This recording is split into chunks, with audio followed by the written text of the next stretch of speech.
വിവാദമായ കേരള സ്റ്റോറി 2 ചിത്രത്തിന് sensor certificate റദ്ദാക്കണമെന്ന് ഹർജി ഹൈക്കോടതി വീണ്ടും പരിഗണിക്കാൻ പോവുകയാണ്. മറ്റൊരു ഹർജിയിൽ ഇതിൻ്റെ ടീസർ ട്രെയിലറൊക്കെ പിൻവലിക്കാൻ തയ്യാറാണെന്ന് നിർമ്മാതാക്കൾ അറിയിച്ചിരുന്നു. കോടതി ഈ സിനിമ കാണാനും തീരുമാനിച്ചിട്ടുണ്ട്. അപ്പോൾ സമാനമായ ആവശ്യമാണ് ഈ ഹർജിയിലുമുള്ളത്. എന്താണ് കോടതിയിൽ നിന്ന് ഇന്ന് പ്രതീക്ഷിക്കുന്നത്?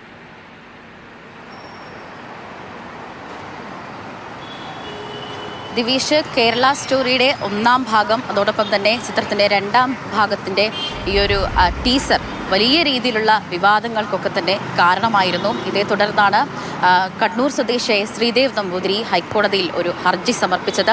ഇത് പരിഗണിക്കവെയാണ് കഴിഞ്ഞ ദിവസം കോടതിയുടെ ഒരു നിരീക്ഷണം ഉണ്ടായിരിക്കുന്നത്. അതുമാത്രമല്ല, ഈ ഹർജിയിൽ പ്രധാനമായും ചൂണ്ടിക്കാട്ടുന്നത് കേരള സ്റ്റോറി, ചിത്രത്തിൻ്റെ ഒരു പേര് തന്നെ ഈ കേരള എന്ന് തന്നെയാണ്. അത് മാത്രമല്ല, കേരളം ഒരു വർഗീയതയുടെയും മതപരിവർത്തനത്തിൻ്റെയും നാടാണ് എന്ന തെറ്റായ ഒരു സന്ദേശമാണ് ഈ ചിത്രത്തിലൂടെ നൽകുന്നത് എന്നതടക്കമാണ് ഈ ഹർജി ചൂണ്ടിക്കാട്ടിയത്.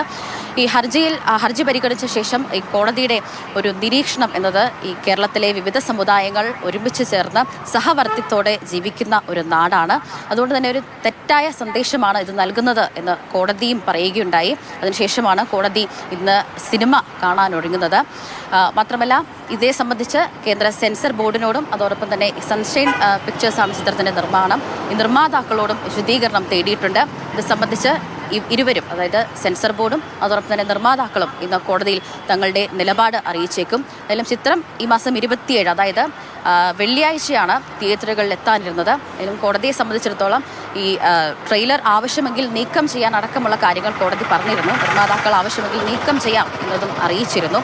സിനിമ കണ്ടതിന് ശേഷമായിരിക്കും കോടതിയുടെ ഭാഗത്തുനിന്നും ഒരു അന്തിമ തീരുമാനമുണ്ടാവുക. ദിനേശ്, ശരി.